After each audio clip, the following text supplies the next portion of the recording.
The math is breaking. It's not just a dip or a bad season, it's a total erasure of the American heartland's leverage. While the headlines are obsessed with the political theater of the $12 billion farmer bridge bailout, they are completely ignoring the actual velocity of the wreckage. We're talking about a 54% total collapse of the Chinese soy market in just 8 months. That isn't a trade dispute, that's a controlled demolition. The official narrative says the $12 billion will save the American farmer, but the raw numbers scream something much darker. You have to understand, the total loss for crop farmers this year alone has hit $34.6 billion. The administration is trying to put a $12 billion Band-Aid on a $34 billion sucking chest wound. It's a mathematical impossibility. And here is the visceral reality of that gap. For a soybean farmer, we are looking at a negative net return of roughly $83 per acre. You are paying for the privilege of working your own land until you go broke. And don't even get me started on the bridge timing. The executive order was signed on December 6th. The application deadline passed on the 19th. But the actual liquidity, it doesn't hit bank accounts until February 28th.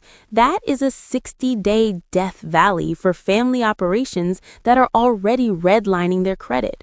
Most of these farmers are walking into their banks right now, and the lenders are looking at the 54% export drop and the 125% retaliatory tariffs that stayed on the books for most of the year, and they're closing the vault. The bridge isn't made of steel, it's a rotting wooden plank. The mainstream media is talking about a truce, but they're not looking at the structural shift. China isn't just pausing their orders. They've spent the last 6 months hardwiring their supply chains into Brazil and Argentina. They've realized they don't need the Midwest anymore.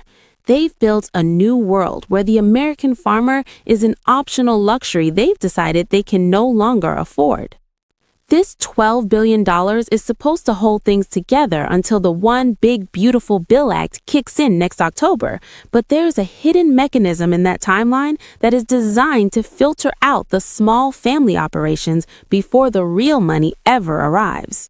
We are witnessing the forced consolidation of American agriculture under the guise of an emergency bridge, and if you aren't looking at the debt-to-asset ratios of these mid-sized farms, you are missing the real story. To understand the sheer scale of this betrayal, you have to look back at the trajectory we were on before the floor fell out. For a decade, the American soybean was the undisputed king of global trade. It was the literal gold standard of the Midwest. In 2023, we were moving over 7,000 containers a week during the harvest. Even in 2024, when things started softening, we were still the primary engine for the global feed market. But 2025, it's a flat line. We're seeing bookings drop from 80,000 units down to 20,000.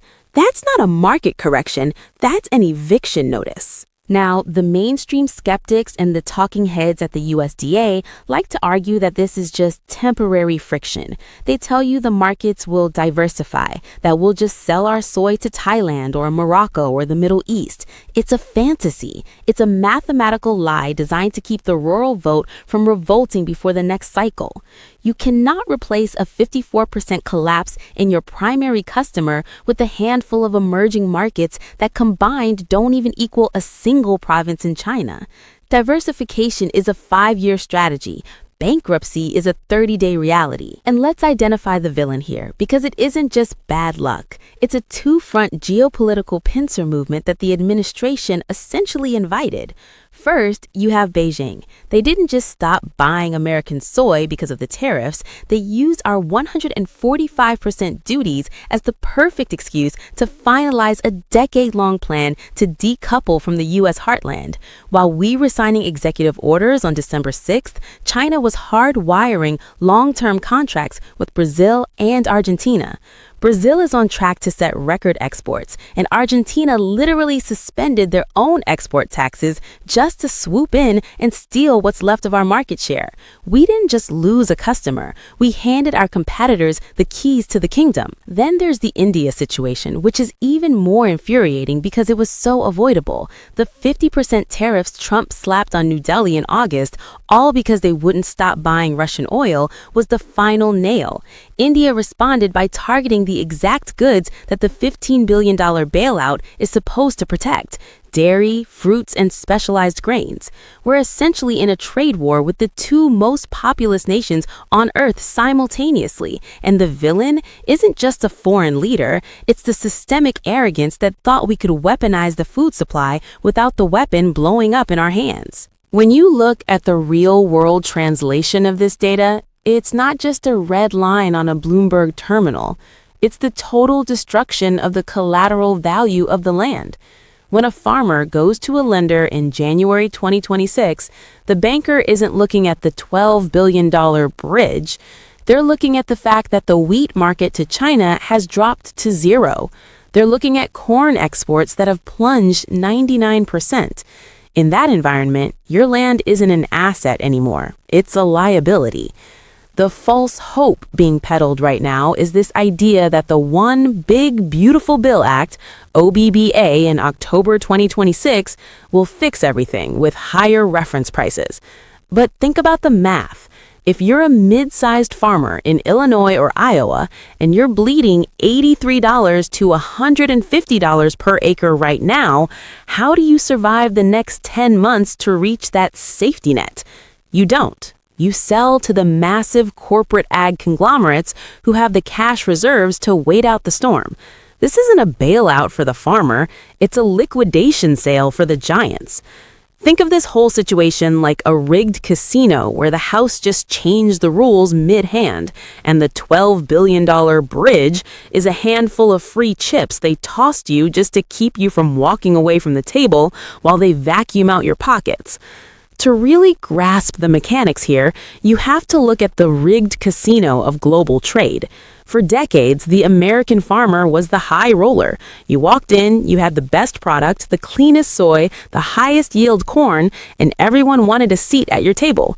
But then the management decided to start charging a 145% entry fee for the other players to even look at your cards. That's the tariff. Naturally, the other big player, China, didn't just pay the fee, they walked across the street and built their own casino in Brazil. Now, the bridge is the management coming over to your crumbling table and saying, hey, we know you're losing $83 an acre, but here's a tiny stack of chips to stay in the game until next October. But here's the kicker. The game you're playing, it doesn't exist anymore. The chips they're giving you can only be spent at a bar that's already closed. You're sitting in an empty room holding on to a bridge to a market that has fundamentally moved on. China has already signed the deeds for the new place. They've invested billions in Brazilian infrastructure, deep water ports and rail lines. They didn't just go on a date with another supplier, they got married and moved in. The mechanism of this trap is ingenious and terrifying. It's a feedback loop of artificial scarcity and forced insolvency. When you slap a 125% retaliatory tariff on US soy, you don't just make it expensive, you make it toxic. No rational buyer in Beijing is going to touch a product that carries a triple-digit political tax when they can get the same bean from Mato Grosso at a discount. So, the US soy piles up. It rots in silos. The supply on paper looks massive, which drives the local price into the dirt. But because of the trade war, the demand is zero. You have a mountain of gold that you're legally forbidden from selling, while the bank is knocking on your door asking for the mortgage payment on the mountain. And I get it. I know. It sounds impossible. It sounds like a conspiracy of incompetence. But when you look at the people in D.C., the ones trapped in this empathy trap, you realize they're prisoners of their own protectionist math. They truly believe they can tariffs and bail out their way into a win. They think that if they just hold the line long enough, China will come crawling back. but they're calculating for a world that ended in 2024. They're stuck in an ideology where the U.S. is the only grocery store in town. They haven't realized that the grocery store has been bypassed by a global digital supply chain that moves faster than an executive order. They are trapped by the fear that admitting the $12 billion is a failure would mean admitting the entire trade strategy is a suicide pact for the Midwest. This leads us directly to the domino effect. This isn't just about soybeans. It's a cascading failure of the rural ecosystem. Domino A, the soy market collapses. 54% of exports vanish. Domino B, cash flow dries up. The $12 billion bridge is announced, but the money is delayed until late February. Domino C, the banks, the local regional lenders, look at the 2026 projections. They see the negative returns, $153 loss per acre on corn, $446 on rice. They realize the collateral, the land, is being devalued because it can't produce a profit. Domino D, lending standards tighten. 1 in 5 Midwest banks has already raised the bar. The operating loan, the lifeblood of a spring planting, is denied. Domino E, the farm goes to auction. And who is at the auction? Not the neighbor. The neighbor is broke too. It's the massive private equity firms and the ag conglomerates.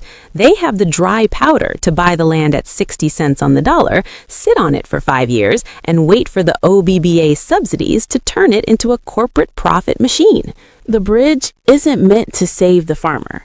It's meant to keep the land warm just long enough for the ownership to transfer from the family to the corporation without triggering a total societal revolt in the heartland.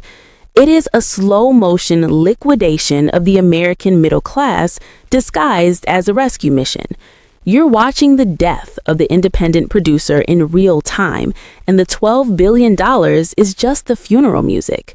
The funeral music is playing, but the ugly truth is that the audience hasn't even realized they're at a wake yet. If you think the current volatility is just a bad patch, you're missing the statistical gravity of what's coming in the next 6 to 12 months. The math is undeniable. 2026 is going to be the year of the great sifting. While everyone is waiting for that $12 billion bridge to clear in February, they're ignoring the cost of production scissor effect that's already locking in. We're going into the 2026 planting season with fertilizer prices up 10 to 28% across the board, even with crude oil prices softening. Why? Because the supply chains for those inputs are still tangled in the same 25 to 34% tariffs we slapped on Chinese and Moroccan components. You are being squeezed from both sides. Your revenue is being decapitated by the 54% loss of the Chinese market, while your input costs are being artificially inflated by the very same trade war. The probability of a massive spike in Chapter 12 filings, the farm-specific bankruptcy code, isn't just a risk anymore. It's a mathematical certainty for the bottom 20% of producers.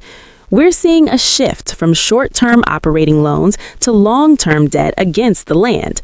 Farmers are essentially eating their own equity just to buy seed for a crop they already know will have a negative return. It's a slow-motion liquidation. The banks know it, the USDA knows it, and the vision for the future is already being drafted in the boardrooms of the massive ag conglomerates. This is what the future looks like. Feudalism 2.0. We are moving toward a landscape where the family farm becomes a nostalgic brand, not a business model. The real owners will be the investment funds that have the dry powder to buy up the 121 million acres of soybean land at fire sale prices, while the independent operators are choked out by the valley of death between now and next October. The OBBBA might increase reference prices by 10 to 21% in late 2026, but that's like offering a life jacket to someone who's already been underwater for 10 minutes. It's designed for the survivors, not the victims. And the survivors will be the ones with the scale to automate every single square inch of the operation to offset the labor and tariff costs. We're talking about a world of integrated technology packages, drones that increase efficiency six-fold, and autonomous machinery that replaces the need for rural labor entirely. So, what's the life advice here? What do you actually do when the patterns show the system is rigged against the mid-sized producer? First, you have to stop playing their game. If you are still relying on a monoculture crop like soy or corn that depends on a fair trade deal with a country that has already moved on to Brazil, you are a sitting duck. Brazil isn't just winning, they are hardwiring the future. They've got record-breaking 167 million ton harvests, and they're building $3.4 billion port projects to link the Amazon directly to the Pacific. They've decoupled from us. You need to decouple from the global commodity trap. Second, you have to focus on the internal P&L, not the external bailout. If your survival hinges on a $12 billion payment that takes 3 months to arrive, you've already lost your sovereignty. You need to look at diversification, segments with stable margins like specialty crops or the emerging biofuels market, before the big ag giants lock those down too. And finally, trust the patterns, not the promises. When a leader says they'll never let you down while the export market for your primary product is being erased by 54% in a single year, you have to look at the math, not the Truth Social post. The patterns tell you that the bridge is a transition to a more consolidated corporate-owned heartland. Mental fortitude isn't about hoping for a better 2026. It's about being cold-blooded enough to see the liquidation for what it is and moving your assets before the trap snaps shut. The era of the independent producer is being traded for efficiency, and if you aren't the one owning the efficiency, you're the one being replaced by it. The data stream is clear. The era is over. The one big beautiful bill is a rescue for the land, not necessarily the people who currently farm it. Stay sharp. Watch the debt-to-asset ratios. Trust the patterns, not the promises. I'll see you in the comments.